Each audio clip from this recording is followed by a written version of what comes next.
পৃষ্ঠা ৩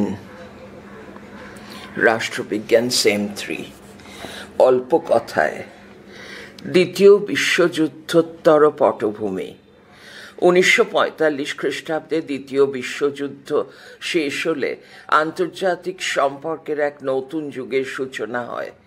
ইউরোপের বহুকালের আধিপত্য ইতিহাসে পরিণত হয়। আবির্ভাব ঘটে দুই নতুন শক্তি জোটের, একদিকে মার্কিন যুক্তরাষ্ট্র আর একদিকে সোভিয়েত ইউনিয়ন।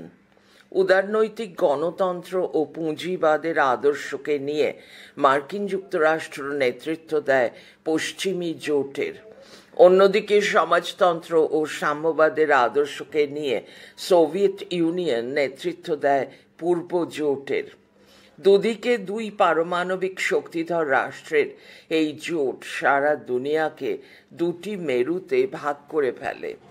ফলস্বরূপ পশ্চিম ইউরোপের দেশগুলি এক মেরুতে, অন্যদিকে পূর্ব ইউরোপের দেশগুলি আর এক মেরুতে অবস্থান করে।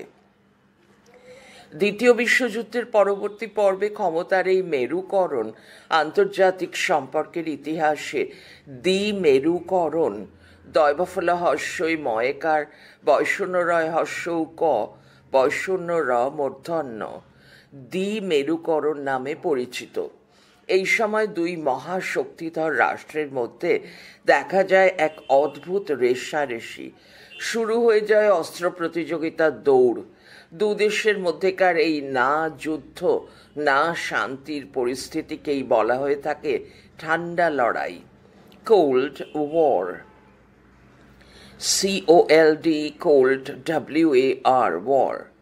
ঠান্ডা লড়াইয়ের সূচনা হয় 1947 খ্রিস্টাব্দে মার্কিন রাষ্ট্রপতি ট্রুম্যানের নীতি ঘোষণার পরে এবং 1991 খ্রিস্টাব্দে সোভিয়েত ইউনিয়নের পতনের পরের পরিসমাপ্তি ঘটে। ঠান্ডা লড়াই ছাড়াও জোট নিরপেক্ষ আন্দোলনের সূচনা দ্বিতীয় বিশ্বযুদ্ধ পরবর্তী আন্তর্জাতিক সম্পর্কের ক্ষেত্রে একটি উল্লেখযোগ্য ঘটনা। জোট নিরপেক্ষ আন্দোলন তৃতীয় বিশ্বের সদ্য স্বাধীন দেশগুলিকে নিয়ে গড়ে ওঠে। ঠান্ডা লড়াই প্রথম প্রয়োগ করেন বার্নার্ড বারুচ, বয়াকার দন্তের নয়রে ফাঁকার ডয় রেফ বার্নার্ড, বয়াকার বৈষ্ণরয় হস্যৌ চ বারুচ নামে এক মার্কিন কূটনীতিক। 1948 খ্রিস্টাব্দের অক্টোবর মাসে মার্কিন আইনসভার উচ্চকক্ষ সিনেটের যুদ্ধ সংক্রান্ত কমিটির কাছে সাক্ষ্য দিতে গিয়ে তিনি এই শব্দটি ব্যবহার করেন। অবশ্য ঠান্ডা লড়াই সম্পর্কিত ধারণাটি মার্কিন সাংবাদিক Walter Lippmann, WALTER, Walter LIPPMANN, Lippmann প্রথম প্রয়োগ করেন বলে অনেকে মনে করেন। ঠান্ডা লড়াইজনিত পরিস্থিতি নিয়ে ওয়াশিংটন পোস্টে তিনি কয়েকটি প্রবন্ধ লেখেন। পরে 1947 খ্রিস্টাব্দে তা গ্রন্থাকারে the cold war, a study in US foreign policy নামে প্রকাশিত হয়।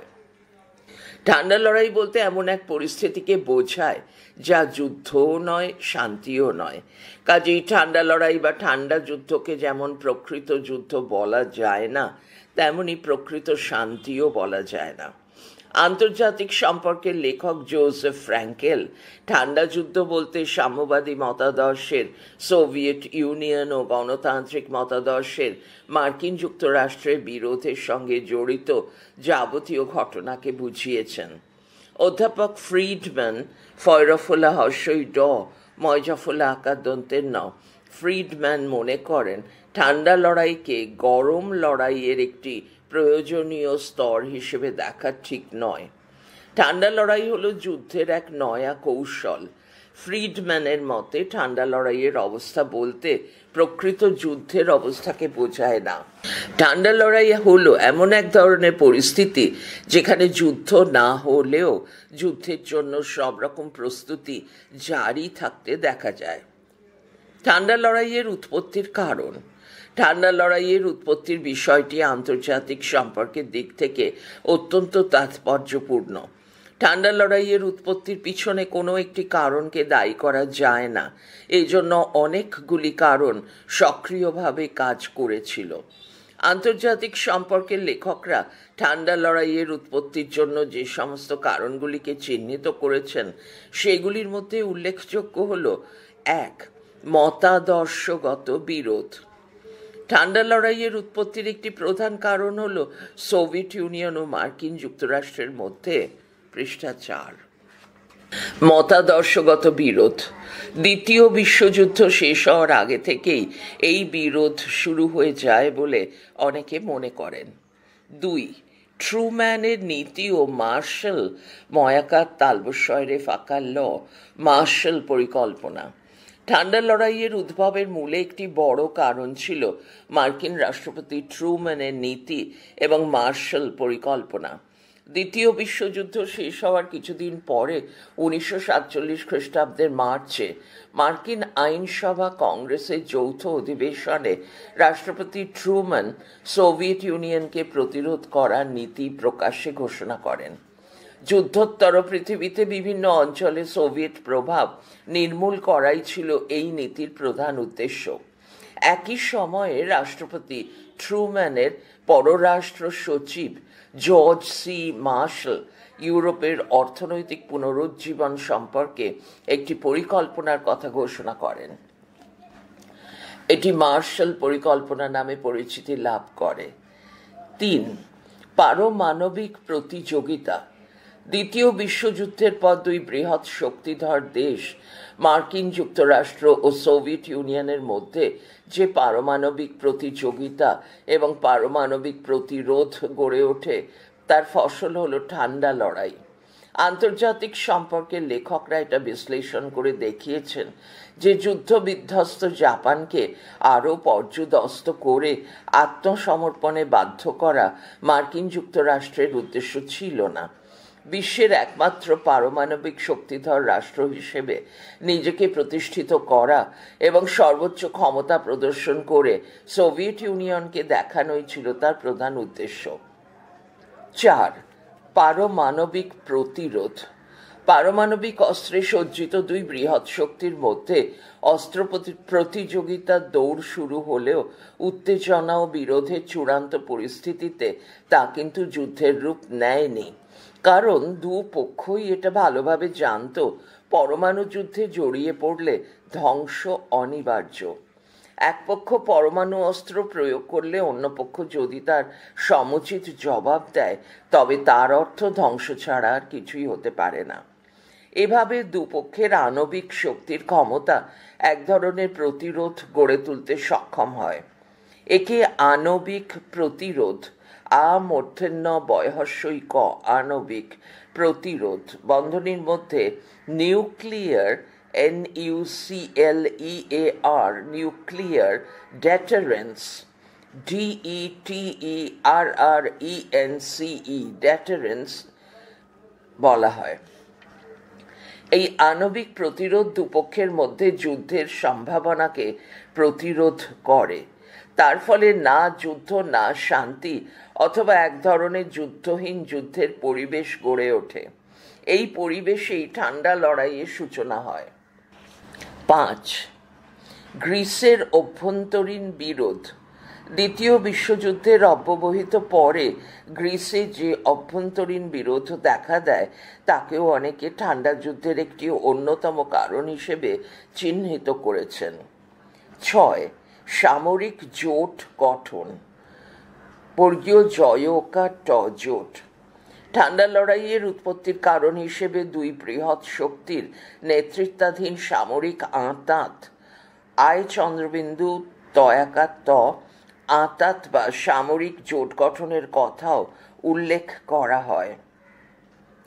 দ্বিতীয় বিশ্বযুদ্ধের কিছুকাল পরে 1949 খ্রিস্টাব্দের এপ্রিলে মার্কিন যুক্তরাষ্ট্রের নেতৃত্বে গঠিত হয় সামরিক জোট NATO NATO capital letters NATO।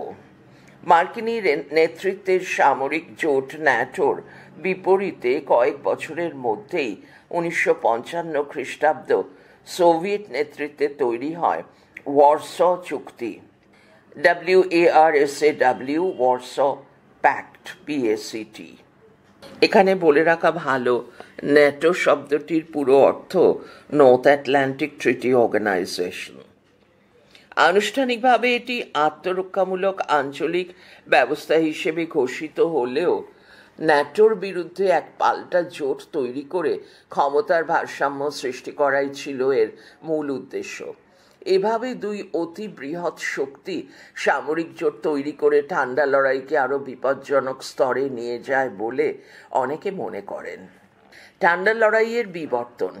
দ্বিতীয় বিশ্বযুদ্ধোত্তর পটভূমিতে উদ্ভূত ঠান্ডা লড়াই প্রায় 4 দশক ধরে বিভিন্ন সময়ে যেভাবে বিবর্তিত হয় তা অত্যন্ত তাৎপর্যপূর্ণ।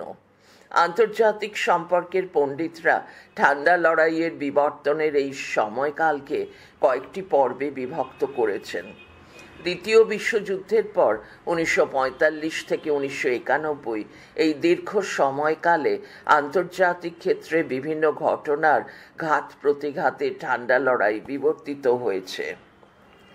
1. প্রথম পর্ব 1945 থেকে 1950।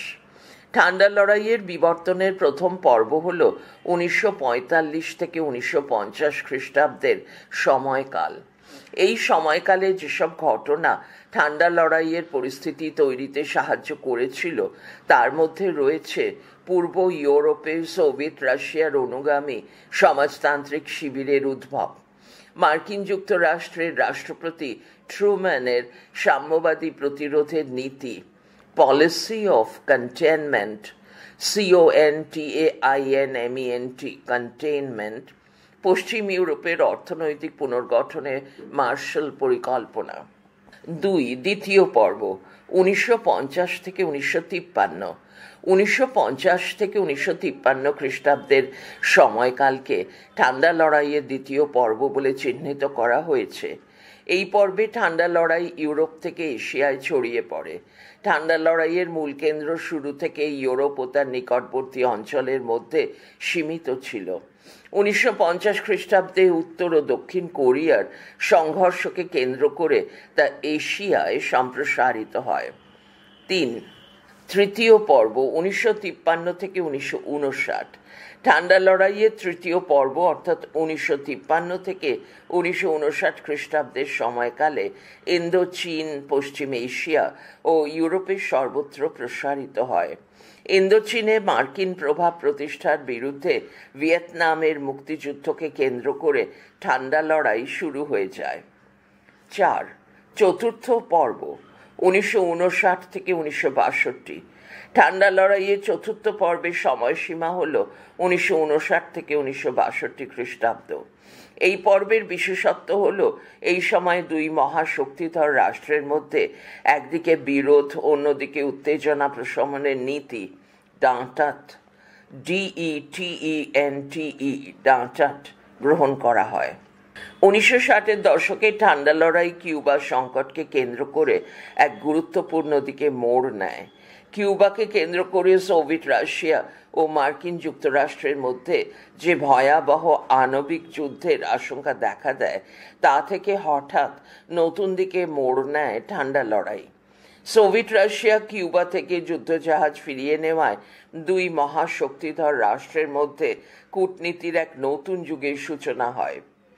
একে বলা হয় উত্তেজনা প্রশমন, ডাঁটাট এর যুগ। 5. পঞ্চম পর্ব 1965 থেকে 1990। ঠান্ডা লড়াইয়ের পঞ্চম পর্ব হল উত্তেজনা প্রশমনের অর্থাৎ ডাঁটাট পরবর্তী পর্ব। বানান লেখা হয়েছে দয়াকার, তয় চন্দ্রবিন্দু আকার ত, দেতাঁত। 1962 খ্রিস্টাব্দে যে উত্তেজনা প্রশমনের সুসম্পর্ক দুই মহাশক্তিধর রাষ্ট্রের মধ্যে গড়ে ওঠে তা কিন্তু বেশি দিন স্থায়ী হয়নি। পৃষ্ঠা 5। 6. অন্তিম পর্ব 1978 থেকে 1989। ঠান্ডা লড়াইয়ের অন্তিম পর্বের উল্লেখযোগ্য ঘটনা হল কাম্বোডিয়ার ভিয়েতনামের হস্তক্ষেপ এবং আফগানিস্তানে সোভিয়েত রাশিয়ার হস্তক্ষেপ। তবে সোভিয়েত রাশিয়া বেশি দিন এই লড়াইকে টিকে থাকতে পারেনি। কঠিন অর্থনৈতিক সংকটের মধ্যে পড়ে একসময় সোভিয়েত রাশিয়া তার বিশাল সেনাবাহিনী আফগানিস্তান থেকে প্রত্যাহার করে নিতে বাধ্য হয়। আফগান অভিযান থেকে সেনা প্রত্যাহার করে নিয়ে সোভিয়েত রাশিয়া নিজেকে ঠান্ডা লড়াই থেকেও প্রত্যাহার করে নেয়। এভাবে ঠান্ডা লড়াইয়ের বিবর্তনের পরিসমাপ্তি ঘটে। 1990 খ্রিস্টাব্দের 2রা জুন সোভিয়েত রাষ্ট্রপতি মিখাইল মিখাইল গোর্বাচেভ গয়কার বয়রেফ আকার চয়কার গোর্বাচেভ এবং মার্কিন রাষ্ট্রপতি বুশের যৌথ ঘোষণায় আনুষ্ঠানিকভাবে ঠান্ডা লড়াইয়ের অবসান ঘোষিত হয়। পড়া চলছে পরের ফাইলে ঠান্ডা লড়াইয়ের অবসান।